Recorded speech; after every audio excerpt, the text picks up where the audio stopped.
warahmatullahi wabarakatuh. Waalaikumsalam.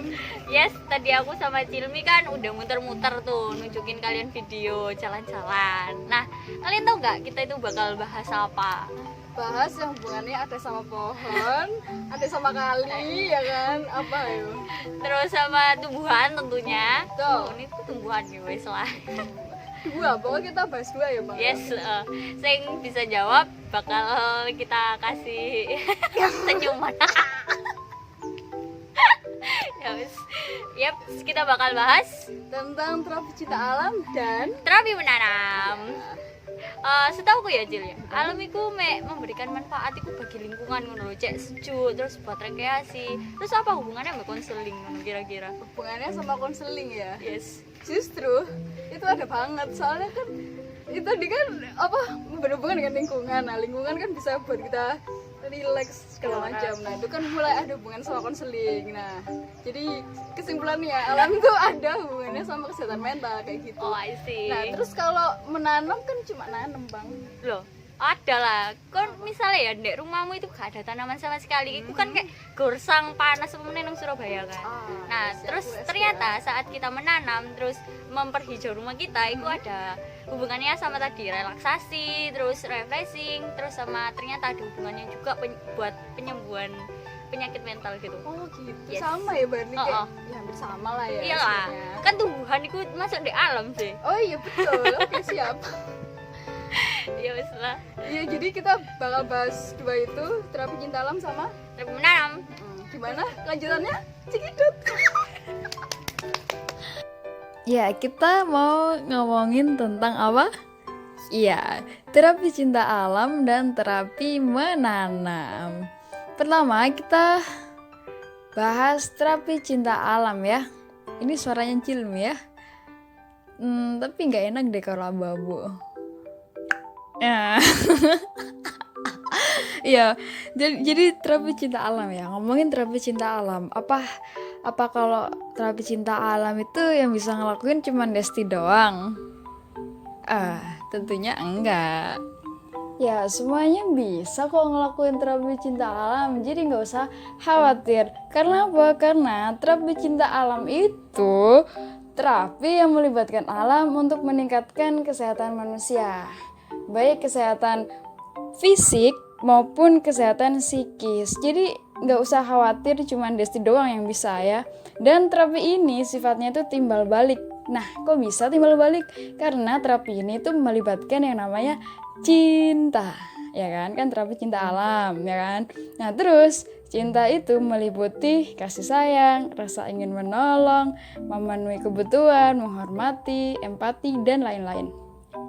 Dan lain-lainnya ini bisa kayak ngebuat sama-sama bahagia, terus ngabisin waktu bersama, terus kayak ngeliatin keelokannya, ya gitulah yang namanya cinta gimana sih ya kan. Nah ini contohnya nih, kayak misalnya nih Dimas yang lagi cosplay menjadi Alan Walker sedang menikmati keelokan si pantai. Terus ada Sania yang sedang bersenda gurau dengan bui-bui pantai, bui-bui air di pantai. Terus ada Udin yang sedang apa nih, tiduran di apa sih, di tengah alam gitu loh. Nah kayak gitulah. Terus kenapa kok terapi cinta alam ini bisa dijadiin terapi gitu kan? Nah kalau menurut kajian Islam ya kan, berdasarkan surah Al-Baqarah ayat 29 yang bunyinya Bismillahirrahmanirrahim, huwallazi khalaqalakum ma fil ardi jami'an tsumma stawa ila sama ifasawwahunna sab'a samawat wa huwa bikulli syai'in alim. Artinya, dan dialah Allah yang menjadikan segala sesuatu yang ada di bumi ini untuk kamu. Dan dia berkehendak menciptakan langit, lalu dijadikannya 7 langit. Dan dia maha mengetahui segala sesuatu. Nah, di sini kita fokus di yang dikuningin nih. Segala sesuatu yang ada di bumi itu buat kamu. Nah, dari sini kan kelihatan kan keterkaitan antara manusia sama alam. Nah, karena ada keterkaitan, berarti kan cocok ya kan, kayak gembok yang menemukan kuncinya. Makanya terapi cinta alam ini bisa banget dan cocok banget buat manusia kayak gitu. Karena emang dasarnya udah buat manusia gitu loh alam.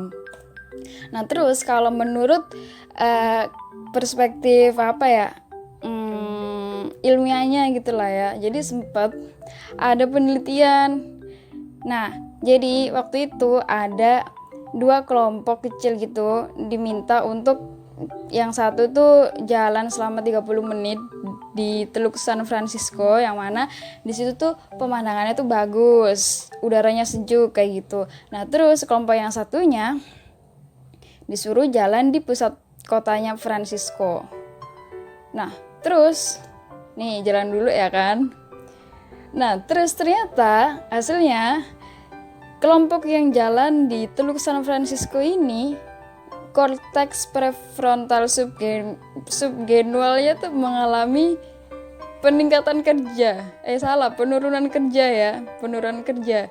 Nah, bagian otak ini tuh berkaitan sama yang namanya kayak perenungan, terus mengkhawatirkan suatu hal yang berkali-kali. Nah, otak yang bagiannya kayak gitu itu mengalami penurunan kerja, otak jadi rileks gitu. Sedangkan hasilnya tuh berbanding terbalik dengan yang jalan di tengah pusat kota itu tadi.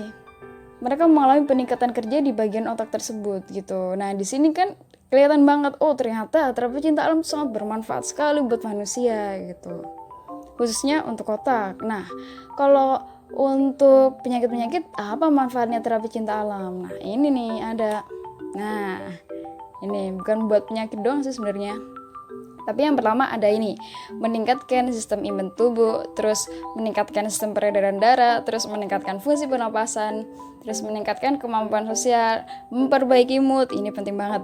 Terus mengurangi rasa sakit, terus menurunkan gejala demensia dan Alzheimer, terus meningkatkan vitamin D bagi yang kekurangan, dan menurunkan gejala ADHD. Tuh kan banyak banget manfaatnya.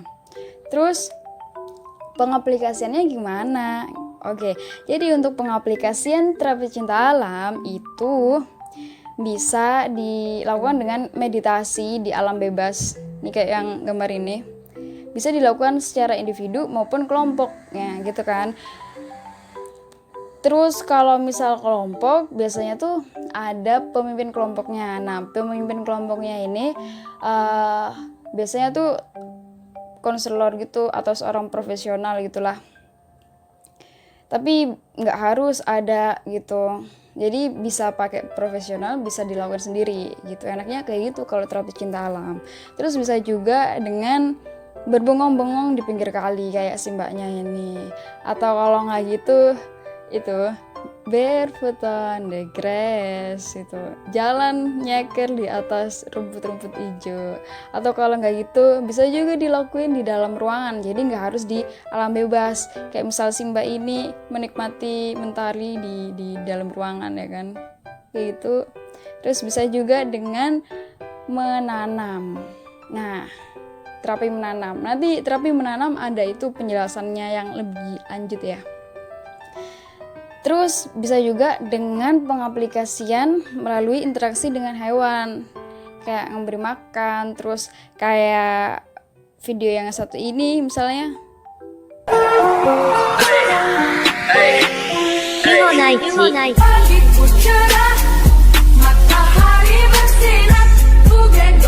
Siapa yang tadi kecemplung?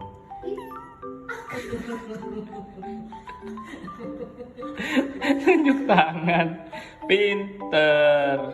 Jangan kecemplung lagi ya. Awas. Nah kayak gitu deh. Assalamualaikum warahmatullahi wabarakatuh. Di sini saya Karin Sufi Permatasari bakal mempresentasikan tentang terapi menanam. Tadi kan Silmi udah bahas dikit-dikit kan tentang terapi cinta alam. Sebenarnya terapi menanam itu juga bisa masuk langsung ke dalam terapi cinta alam. Kan tanaman itu bagian dari alam gitu ya teman-teman. Tapi ternyata ini dipisah, soalnya terapi menanam itu kompleks banget gitu dan seru banget buat dibahas gitu teman-teman. Nah, di sini aku bakal jelasin dulu tentang terapi apa sih terapi menanam itu. Jadi ketika aku mendapat sebuah materi ini, materi terapi menanam, satu hal ketika aku cari referensi itu cari gitu, mulai dari plant terapi, terapi menanam, terapi tumbuhan, itu dapatnya itu dikit banget referensi yang berkaitan dengan materi ini, sampai ketika aku tuh nemu e-book itu judulnya hortikultural terapi gitu loh teman-teman, dan itu dari covernya tuh wes jelas gambar tumbuhan-tumbuhan gitu. Pas aku lihat daftar isi langsung cocok, wah iki koyo sing namanya terapi menanam kayak gitu. Terus aku searching tuh memastikan kembali apa sih hortikultura lagi, sama nggak sih koyo terapi menanam. Ternyata waktu aku searching kembali apa itu hortikultural, ternyata hortikultural sendiri itu sebuah seni menanam segala jenis tumbuhan. Nah kan itu kan kayak sama ngono sih ambek definisi 11-12 sampai definisi terapi menanam. Jadi aku menggunakan hortikultural. Apa sih terapi hortikultural dan terapi menanam itu? Yaitu sebuah terapi yang melibatkan kegiatan menanam dalam proses konseling dengan cara mengamati interaksi konseling dengan tanamannya. Interaksi konseling dengan tanamannya itu gimana ya? Gampang, mulai menanam benih gitu, terus menyiram, terus ngestek dan lain sebagainya, itu udah termasuk kegiatan menanam yang bisa kita manfaatkan untuk sebuah proses konseling loh. Terus lanjut ke jenis-jenis programnya terapi hortikultural atau terapi menanam. Di sini ada tiga jenis program, yaitu ada terapi hortikultural terapeutik, dan hortikultural sosial. Yang pertama itu adalah terapi hortikultural, yaitu dimana ketika kita proses konseling dengan terapi hortikultural ini itu harus diamati oleh orang profesional dan mendokumentasikannya. Fungsi di dokumentasi ini tuh untuk merekam perkembangan si konseli sendiri gitu. Jadi harus diamati sama orang profesional, dan biasanya yang program terapi hortikultural ini tuh buat kegiatan klinis atau medis gitu buat pasien-pasiennya mereka gitu. Jadi harus diamati profesional dan dicatat perkembangannya.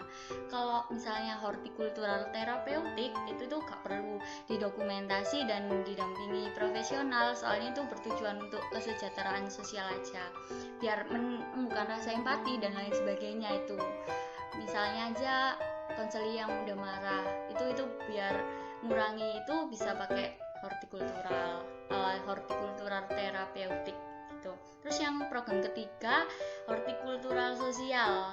Ini tujuannya program ini tuh buat refreshing aja, buat relaksasi gitu, biar kita ketika penat gitu kita bisa menerapkan, misalnya konseli itu penat, kita itu bisa menerapkan terapi hortikultural ini kepada mereka gitu, untuk refreshing, relaksasi dan lain sebagainya. Terus lanjut ke jenis perkebunan yang dapat dipakai atau digunakan dalam terapi hortikultural. Ada 3 jenis, yaitu healing garden, yaitu kebun penyembuhan yang dibentuk untuk menguntungkan semua pihak. Jadi kebun ini tuh bisa dipakai semua orang gitu, entah itu cuma buat relaksasi atau dimanfaatkan tumbuhannya atau untuk kegiatan medis dan lain sebagainya. Itu benar-benar kebun ini tuh bisa digunakan semua kalangan gitu. Kalau therapeutic garden itu tuh buat khusus terapi hortikultural sendiri. Kebunnya itu gimana? Ya itu disesuaikan sama konselinya. Kalau konselinya membutuhkan yang untuk melatih fisik dan lain sebagainya, berarti itu disediain alat-alatnya gitu, difasilitasi sesuai kebutuhan si konseli. Kalau misalnya kebun restoratif itu taman mediasi untuk ketenangan kita. Buat para konseli kita yang jenuh, bosan dan lain sebagainya, memerlukan mediasi dan lain sebagainya, kita bisa ajak ke kebun ini kayak gitu teman-teman. Terus kita lanjut ke manfaat terapi hortikultural. Yang pertama itu terapi menanam untuk segi fisik. Jadi dalam segi fisik ini itu terapi menanam itu sangat membantu gitu, terutama bagi orang tua gitu, untuk melatih ototnya biar tegak dan lain sebagainya. Itu gimana caranya? Ini bisa dilihat di gambar. Menyiram aja itu udah menimbulkan kekuatan dari para lansia kayak gitu. Ya bisa bisa menyiram, terus itu gotek tanah iku ya iso kayak ngono lah. Pokoknya kegiatan-kegiatan fisik sing iso membuat konseli kita mengeluarkan keringat itu kan wis nyambung dek fisik gitu ya teman-teman ya. Oke, lanjut ke terapi menanam segi kognitif. Kita menulis label pada tumbuhan. Oh, kalau bibit kecil ini tuh bibit bunga matahari, itu wis melatih kognitif kita bagian ingatan gitu, Rek. Jadi kita itu bisa cari, oh iki bibit iku kayak gini, berarti iki labelnya kayak gini. Terus kalau misalnya perawatan bunga matahari itu kayak gimana, itu kan kita itu kayak memfungsikan fungsi kognitif kita ya, daya ingat, terus problem solving. Kalau misalnya tumbuhan kita mati itu kita pakai cara apa biar gak mati lagi, biar hidup lagi kayak gitu. Terus lanjut ke terapi menanam dari manfaat terapi menanam dari segi emosional, hortikultural, kok menanam kok beda-beda ngene ya.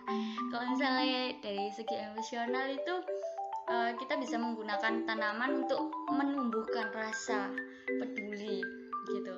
Kok iso? Ya misalnya ya ada tanaman mati gitu, pasti konselor aku bingung, kok iso mati ya, aku salah apa ya, aku memperlakukannya gimana ya, kayak gitu. Jadi bisa digunakan untuk menambah untuk segi emosional gitu. Terus lanjut ke manfaat terapi hortikultural segi sosial, yaitu segi sosial itu mungkin ini nyambung sama kegiatan kelompok gitu, Rek. Nah, kegiatan sosial sing mana itu kita itu bisa tuker-tukeran jenis tanaman dari tetangga, kayak interaksi dengan tetangga kita tentang membahas tentang tanaman kayak gitu. Itu sih menurutku gitu. Terus bisa juga menghilangkan stres atau melarikan diri dari kehidupan, itu juga ternyata masuk di segi sosial, bisa dilihat di gambarnya. Terus lanjut diaplikasikan pada banyak hal sebenarnya si terapi menanam ini, tapi di sini aku menyebutkan 3, yaitu anxiety, schizo, dan demensia. Kalau misalnya anxiety, ketika si konseli cemas, kita bisa langsung mengarahkan konseli, kalau kamu cemas, kamu panik, kamu coba keluar terus ke kebun dan mulai menanam, hindari keramaian dan cari ketenangan di kebun itu kayak gitu. Terus kalau pasien schizo sama demensia itu kan penyakit yang berkaitan dengan fungsi otak ya teman-teman. Nah mungkin ini tuh biar melatih daya ingat dari sisi kognitif sama psikisnya gitu loh, biar nggak bosen, terus melatih ingatan kembali dan lain sebagainya. Mungkin kayak gitu, ada jurnalnya, nanti di footnote saya kalian bisa baca-baca lagi. Oh iya, ini kalau menurut saya gitu ya, yang dari saya baca gitu, terapi hortikultural ini rata-rata kayak dipakai sama orang-orang tua gitu. Terus buat napi juga bisa ternyata.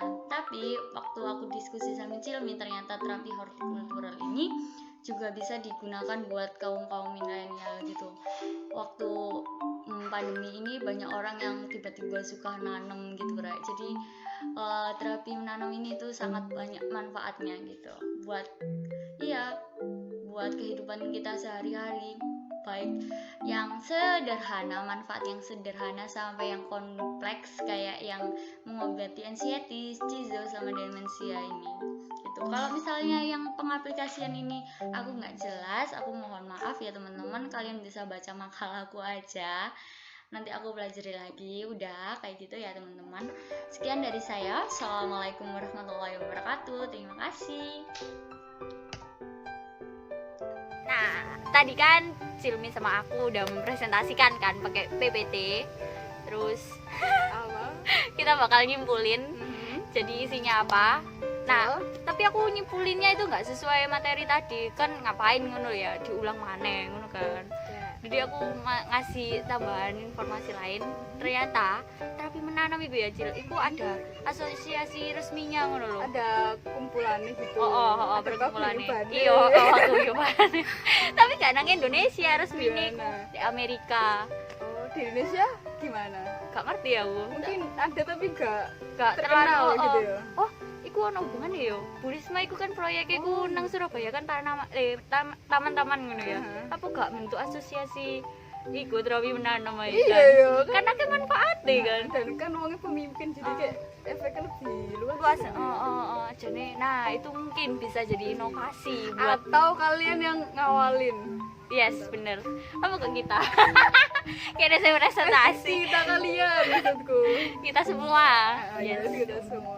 Nah itu ada asosiasi resminya di Amerika namanya Horticultural American Association kalau nggak salah, itu ada websitenya, kalian bisa cek, nanti tak kasih linknya, oke? Di mana bang? Di akhir, oh enggak nanti Description. yes, Oke, nah kalau kesimpulannya dari Karen kan gitu ya. Yes. Nah kalau dari aku di sini mau memperjelas sisinya, oh. mengingatkan kayak menggarisbawahi gitu. Ternyata kalau cinta alamku nggak cuman tentang tumbuhan, pokoknya nggak selalu berhubungan dengan yang sejuk gitu Oh, loh. I see. Bisa berhubungan sama hewan-hewan kan, punya kucing, punya hamster itu bisa dijadikan terapi juga. Oh berarti di rumah iso berarti. Bisa segampang itu, Oke. sebenarnya. Sesimpel iku. Oh, Iya. like misalnya terapi menanam iku harus didampingi orang profesional. Misalnya terapi cinta alam ya apa? Bisa sendiri kita, bahkan kita jalan di rerumputan hijau itu loh, dengan Oh, I nyeker ya, itu bisa gitu. Oh, I see. Iku ya berarti ono hubungannya sih kan ambek terapi menanam. Iya Yes, betul, oke. betul. Jadi Include. jadi include ya, terapi menanam itu termasuk dek terapi cinta alam. Oke. Betul. Gimana, mantap, oke. Udah ya dari kalau misalnya kalian ada pertanyaan nanti kita diskusin di Google Meet. Jangan lupa tanggal nggak tahu. Tanggal 13 kalau nggak salah 13. Yaudah. Sekian dari kami. Wassalamualaikum warahmatullahi wabarakatuh. Dadah. Sebentar, belum selesai. Jadi ternyata di BKI itu ada komunitas pedal BKI, yaitu peduli alam dan lingkungan. Wah keren kan? Jadi ini bisa tuh kalian kalau mau menerapkan terapi cinta alam dan menanam, bisa aja langsung ikut di pedal BKI. Kalau misalnya di kelas ini ada Mas Hilmi, ataupun kalian bisa langsung kontak ketuanya, yaitu Mas Ali Naje. Yes, sampai jumpa.